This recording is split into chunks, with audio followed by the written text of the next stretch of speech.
কি হয়েছে রে বেটা? আব্বা আমি তো সরকারি চাকরি পাইছি। কি কইলি বেটা দেখি? क्या मुस्कुराहट है। তো বেটা চাকরি নিতে কত টাকা খরচ পড়বো? আব্বা 1 টাকাও লাগবে না, উল্টা ওরা আমার টাকা দেবো। কি উনাইলি গেন্দা? কয় টাকা দিব? আব্বা পুরো 1-2 টাকা দেবো না, পুরো 40,000 টাকা দেবো। কি কইলা বাজান? তোমার তাহলে প্রথম মাসে স্যালারি দিয়া আমার একটা ফোন কিনে দিও।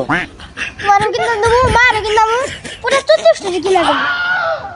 তো বাজান তোর কাজটা কি? আব্বা তোমার কইলে তো বুঝবা না, পিটি গেলে দেখাই। ও বাজান প্র্যাকটিক্যাল দেখাবি? আচ্ছা দেখা। ইয়ো ইয়ো কেক আমি করবো এখন র্যাপ। বাপের আমার কিছু গাইলে তার গোয়াই তোমার সে কি কইলি হারাম দাদা? তুই এই চাকরি পাইছস? তোরা কি করবি?